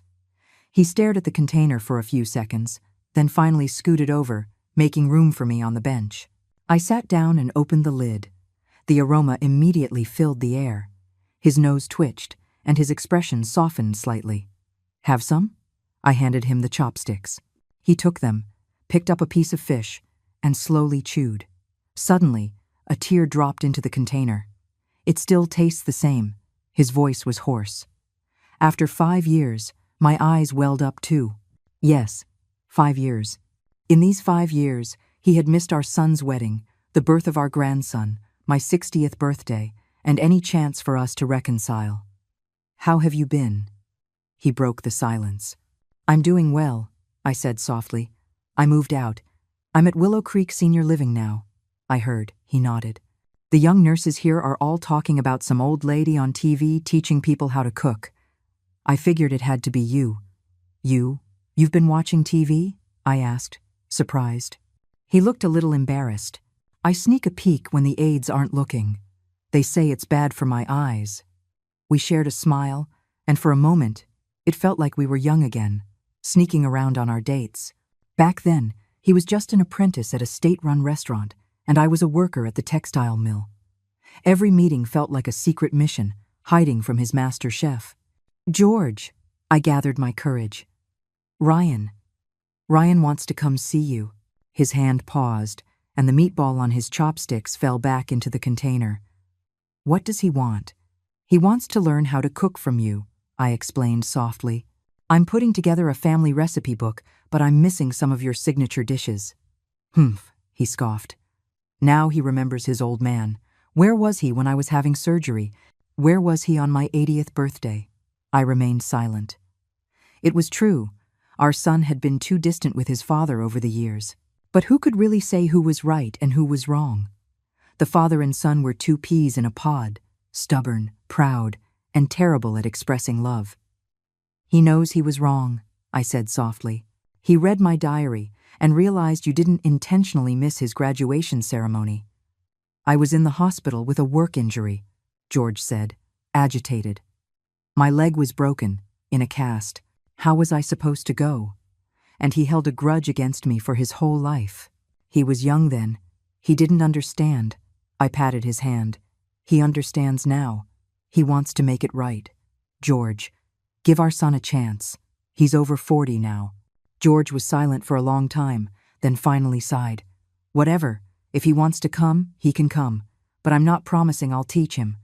I knew this was the biggest concession he could make. We chatted a little longer, then I got up to leave. As I was walking away, he suddenly called out, "Helen, will you come again?" "Of course," I nodded with a smile. "I'll bring dumplings next week, your favorite chive-filled ones." Leaving the nursing home, the warm sun shone on my face. My phone rang. It was a message from Sarah. "Helen, the publisher is asking for the manuscript. When can you submit the last few recipes?" I replied, "Just a few more days. I've sent my son to consult with his grandfather." Just as I sent the message, another call came in. It was my son, Ryan. "Mom?" His voice was a little nervous. I went to see Dad." "What? Now?" I asked, surprised. "I just left the nursing home." "I know. I saw your car," he said in a low voice. "I waited in the parking lot until you left before going in." That silly boy, so nervous he had to hide from me. "How did it go?" I asked with concern. "Not great," he said with a bitter smile. He yelled at me for half an hour, called me an ungrateful brat. Then he threw a notebook at me, said it contained all his life's work, and told me to figure it out myself. I couldn't help but smile. That sounded just like George. Soft-hearted, but with a sharp tongue. "Is the notebook useful?" "Incredibly useful." My son's voice suddenly became excited. "It's full of treasures. Mom, do you know the secret to a perfect broth?" Dad's notebook explains it all. Listening to him ramble on about cooking techniques, my heart felt warm. That notebook was George's prized possession. He wouldn't even let me touch it back in the day. The fact that he was willing to give it to our son meant that he had mostly forgiven him. "Mom, thank you," my son said seriously. "If it weren't for you, Dad and I might never have reconciled." "There's no overnight feud between a father and son," I said softly. "Oh, and Leo's parent-child event is next Wednesday, right?" "Yes, at 10 o'clock in the morning," he paused. Megan will be there too." Oh, I was a little surprised. "Are you two back together?" "No," his voice dropped. "She's going as a parent representative. We're still separated." I could hear the disappointment in his voice and didn't press further. After hanging up, I decided to go see Megan. No matter what, she was still Leo's mother, and perhaps my daughter-in-law again in the future. Megan was staying at her parents' house. I bought some fruit and stood in front of the familiar villa, ringing the doorbell. Her mother, a well-maintained middle-aged woman, opened the door and was clearly stunned to see me. "Helen?" she stammered. "What are you?" "I came to see Megan," I said calmly. "Is she here?" "She is, but—" She hesitated, then stepped aside. "Please come in." The house was as immaculate and luxurious as ever, but it felt cold. Megan was sitting on the sofa in the living room. When she saw me, she shot up in surprise. "Helen?" "Megan," I smiled, handing her the fruit. "I heard you're going to Leo's school event. I came to see if I could help." She stood there, fidgeting, her eyes darting away.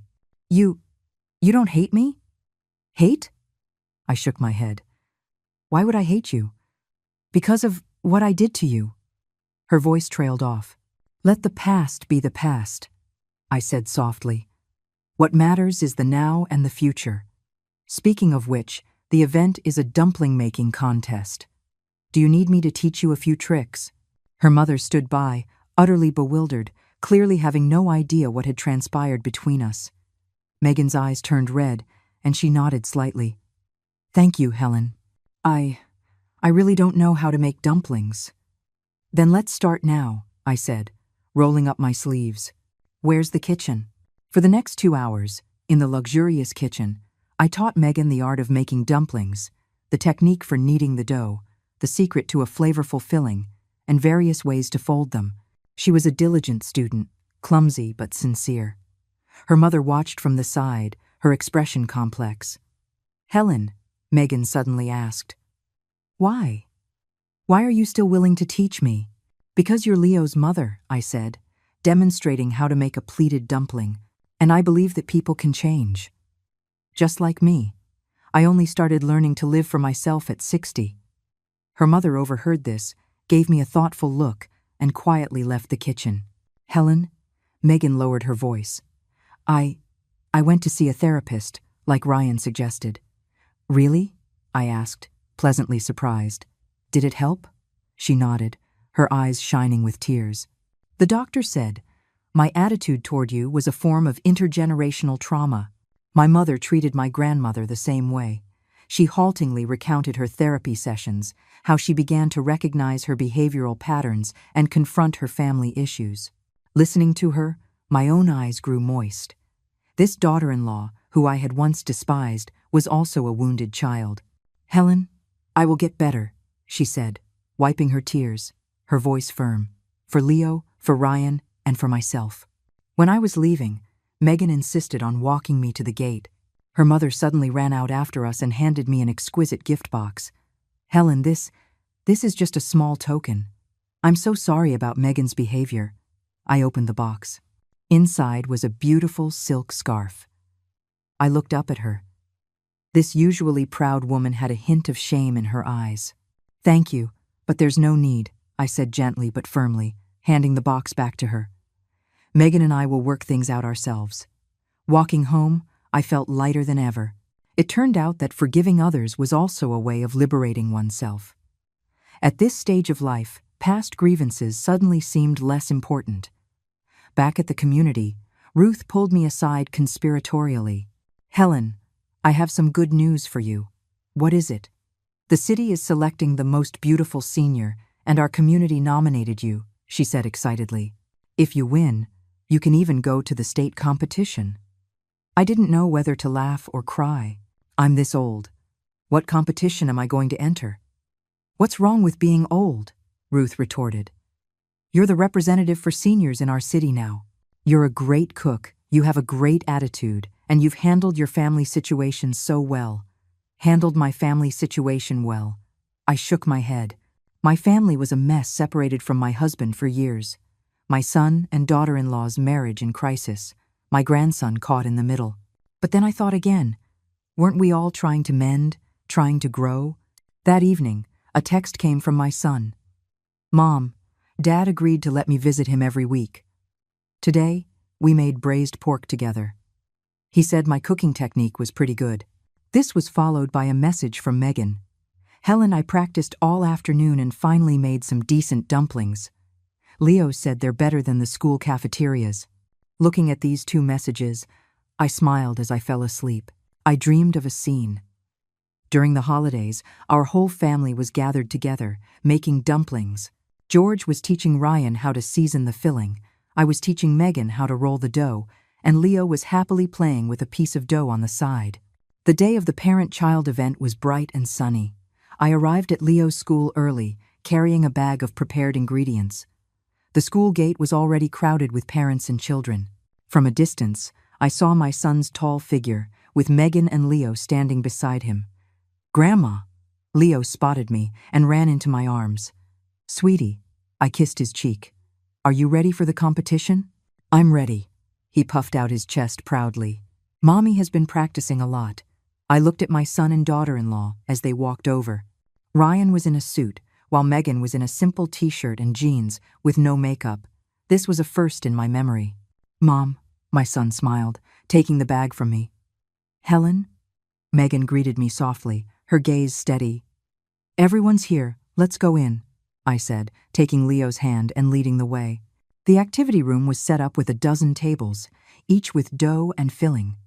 Families found their spots, eagerly waiting for the competition to begin. Parents and students, the principal announced over a microphone. The family dumpling making competition will now begin. You have 30 minutes. Both quantity and quality will be judged. Begin. At the signal, everyone got busy. Our team had a clear division of labor. I rolled the wrappers, my son seasoned the filling, and Megan and Leo folded the dumplings. Watching my daughter-in-law's clumsy but earnest movements, I couldn't help but guide her. Like this, use a little more force when you pinch it. Yes, just like that. Grandma, look at mine. Leo held up a lopsided dumpling, his face beaming with pride. That's wonderful. I praised him sincerely, much better than the first one I ever made. Megan's dumplings gradually started to look better. Though not as neat as mine, at least they didn't fall apart. The aroma from my son's filling drew envious glances from the other parents. "Mr. Fong," one parent said in surprise, looking at Ryan's skillful movements. "I didn't know you had this talent." "It runs in the family," my son replied with a smile. "My dad was a chef, and my mom is even better. She's about to publish a cookbook." Hearing the pride in his voice warmed my heart. For so many years, my son was finally proud of me, instead of seeing me as an uneducated old woman. After the competition, the judges tasted the dumplings from each group. When they got to ours, the teachers all praised them. Thin wrappers, generous filling, perfectly seasoned. The first prize is well deserved. We won. Leo jumped up and down. Grandma is the best. When we went up to receive the award, the principal specifically asked me to represent the family. Holding the small trophy, looking at the happy smiles of my son's family below the stage, I suddenly felt that this was happiness simple, ordinary, yet real.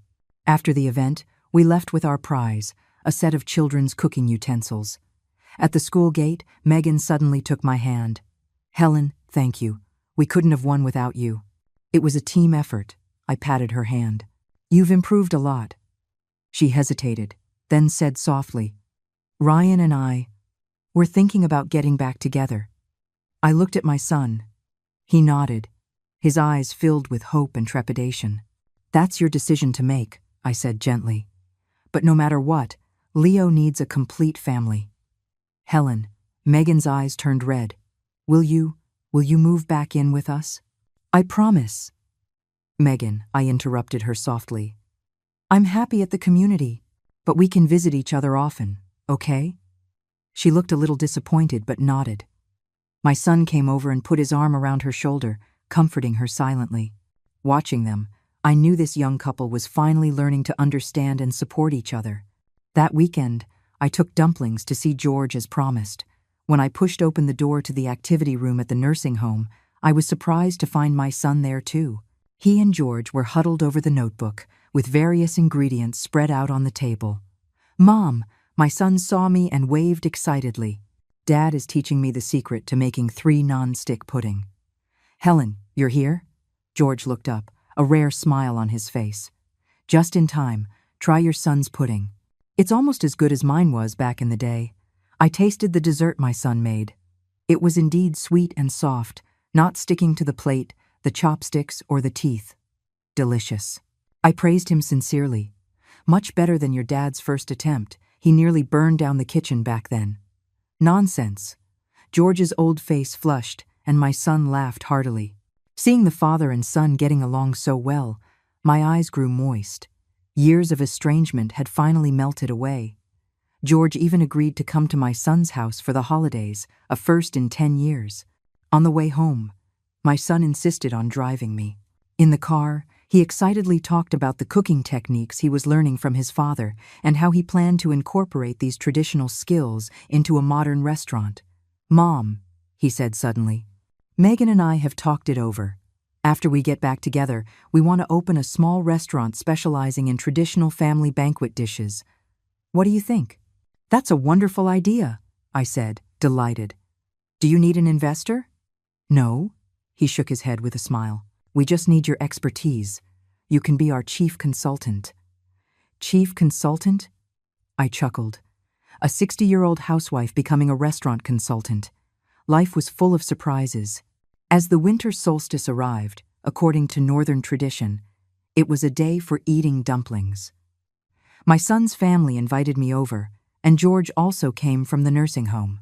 The house was full of life and laughter as we all worked together kneading dough, mixing filling, rolling wrappers, and folding dumplings. Megan's dumpling-making skills had improved significantly, and Leo could now fold simple ones on his own. George and my son were in charge of the filling, while I was the quality control expert, tasting for seasoning. "Grandma," Leo suddenly asked, "when are you moving back? I want to eat your dumplings every day." The room fell silent, and everyone looked at me expectantly. I knelt down to Leo's level. "Sweetie, Grandma has her own little house now, and her own job. But I promise to visit you every week, okay?" "Okay," he pouted, reluctantly agreeing. "Mom," my son said softly, "we respect your choice, but you will always have a room in our home. You're welcome back anytime." "Thank you," I nodded with a smile. "Come on, let's cook the dumplings." Steaming hot dumplings were served, and we all gathered around the table, like countless ordinary families, enjoying this simple and precious moment of reunion. George even had a small glass of wine, his face flushed, looking years younger. After dinner, my son suddenly brought out a beautifully wrapped box. "Mom, this is for you." I opened it. Inside was a brand new smartphone. This is too expensive," I said in surprise. "Not at all," my son said, helping me set it up. "You're a celebrity now. You need the right equipment. See, I've already downloaded all the apps for you. You can upload your cooking videos directly." "I don't know how to make videos," I said, not knowing whether to laugh or cry.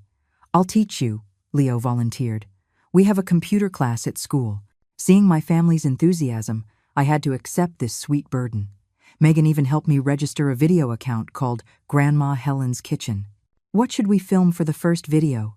my son asked eagerly. "Let's just film us making dumplings," I said, looking at the leftover ingredients. The whole family together. And so, on that ordinary winter solstice evening, we recorded our first family video. George explained the secret to the filling, my son demonstrated how to knead the dough, and I taught Megan and Leo how to pleat the edges. The room was filled with laughter. "Perfect," my son said, reviewing the footage. "Mom, you're going to be a social media star." "What star?" I shook my head with a smile. "It's just for a keepsake." Late at night, it was time for George to go back to the nursing home. My son drove him. Before leaving, my husband suddenly took my hand. "Helen, have you considered moving into the nursing home with me? They have rooms for couples." I looked at him in surprise, never expecting to hear such a proposal at this time, in this place. "I'll think about it," was all I could say. After they left, Megan stayed behind to help me clean the kitchen.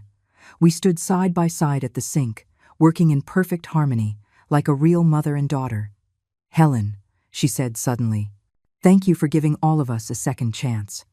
I didn't say anything, just gently squeezed her sudsy hand. Some gratitude needs no words.